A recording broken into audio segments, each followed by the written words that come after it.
Situasi yang kita hadapi sekarang ini bukan situasi yang gampang. Situasinya sangat sulit diprediksi, sulit dihitung, dan teori-teori standar semuanya sudah sulit untuk kita pakai lagi, karena semuanya tidak sekarang ini keluar tidak berdasarkan pakem-pakem yang ada. Betul-betul situasi yang sangat sulit. Dan kita tahu di 2014-2015 kita ini masih masuk dalam fragile five.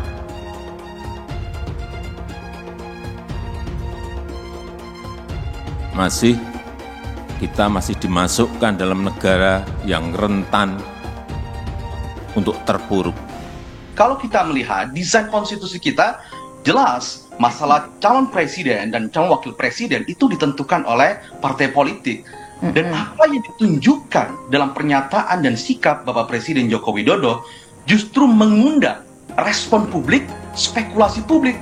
Kenapa di hari-hari ini ya Bapak Presiden menunjukkan sikap ya sangat berpihak atau kelihatan berpihak kepada beberapa calon tertentu, dan itu dilakukan secara konsisten.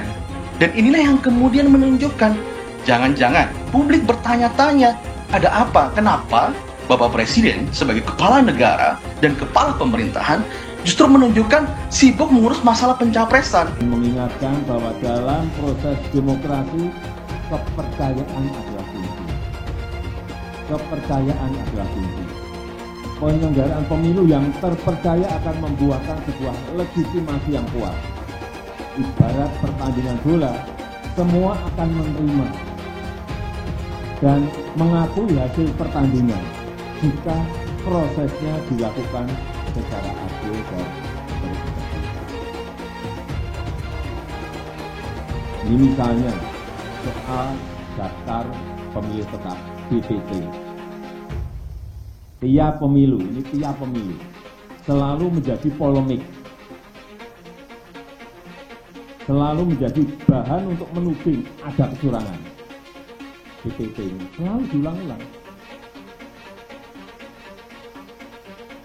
Oleh sebab itu saya berharap Bawaslu benar-benar bekerja keras untuk mengawasi proses penyusunan DPT ini.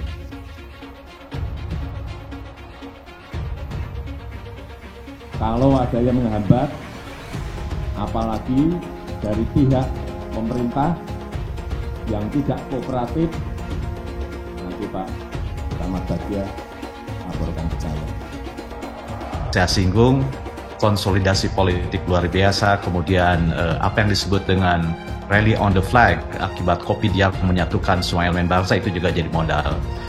Apa sebenarnya yang terjadi ini adalah dimulai pada 25 Agustus tahun 2021 ketika Partai Amanat Nasional hadir dalam rapat pimpinan Partai Koalisi Pendukung Pemerintah.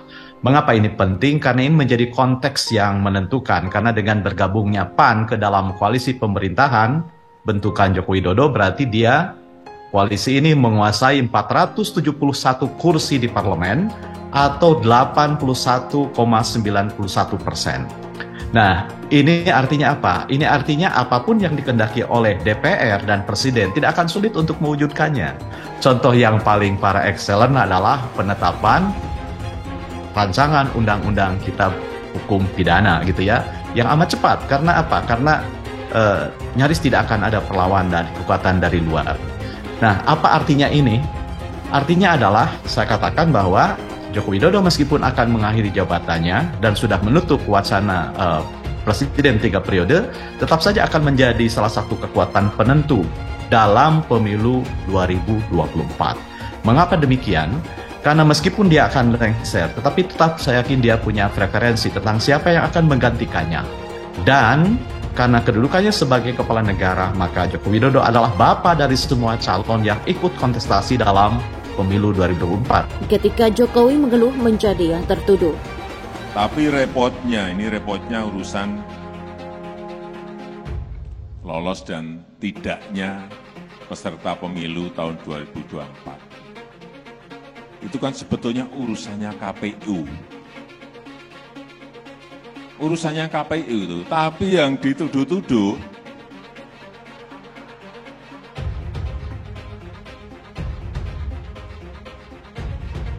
karena tidak lolos, langsung tunjuk-tunjuk.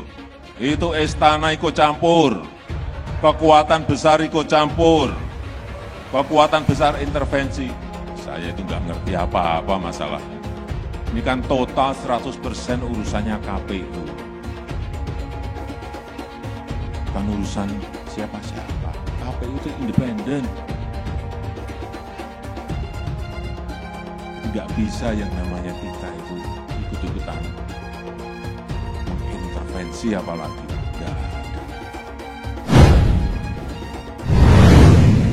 Presiden merupakan jabatan politik tertinggi yang mempunyai kekuasaan tak terbatas. Wewenang dan kekuasaan besar yang diberikan kepada seorang presiden dimaksudkan agar mampu menangani berbagai permasalahan negeri ini yang besar dan rumit. Diharapkan dengan wewenang dan kekuasaan yang tak terbatas ini, Presiden mampu membangun negeri ini jauh lebih baik. Tetapi pada beberapa kesempatan, banyak pihak yang terkadang menuduh Presiden dengan kekuasaannya yang tinggi melakukan banyak hal yang tidak semestinya, seperti intervensi hukum, mengatur partai politik tertentu, dan sebagainya. Apalagi menjelang tahun politik 2024 yang sekarang ini sampai pada tahapan pengumuman partai politik peserta pemilu 2024. Ada parpol yang lolos dan tidak lolos sebenarnya hal yang biasa. Tetapi karena masalah politik, terkadang parpol yang tidak lolos menuduh sekenanya. Presiden Jokowi dalam beberapa kesempatan mengeluh karena sering jadi yang tertuduh. Presiden mengatakan dirinya dan istana sering menjadi yang tertuduh dalam banyak hal. Pertama, mungkin saja ketika ada koalisi yang bubar sebelum pemilu dilaksanakan, menuduh Presiden dan istana penyebabnya ada kekuasaan besar yang tidak menginginkan koalisi itu berbentuk karena mengusung capres yang tidak disukai istana.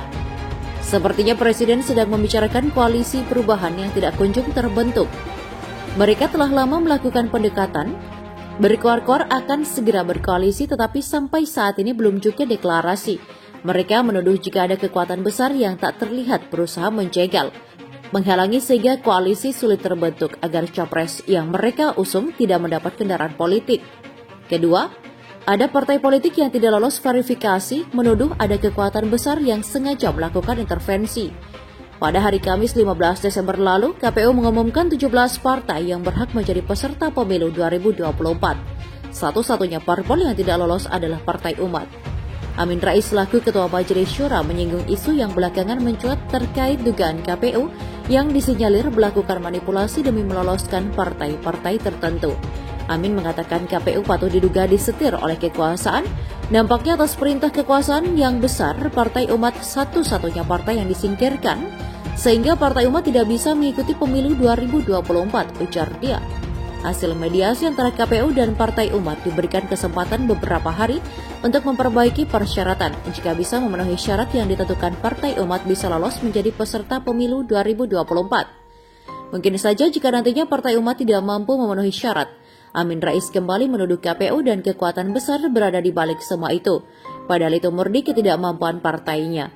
Mengurus bangsa yang besar seperti Indonesia memang tidak mudah, membutuhkan kesabaran dan mental yang kuat. Untuk itu diperlukan guyonan-guyonan penghilang stres. Untuk saja Presiden Jokowi dikenal sebagai pemimpin yang hobi bercanda. Baru-baru ini Presiden Joko Widodo melontarkan guyonan kepada para menteri. Menurutnya para menteri hanya menghadap jika ada masalah, namun lupa saat mereka sedang berbahagia. Kalau yang masalah, yang problem, menteri-menteri itu mesti menghadap ke saya. Tapi kalau yang enak-enak kayak kemarin nyanyi-nyanyi makan-makan tidak pernah mengajak saya, kata Jokowi pada Outlook Perekonomian Indonesia 2023 di Jakarta pada hari Rabu 21 Desember kemarin. Sabar ya Pak Presiden,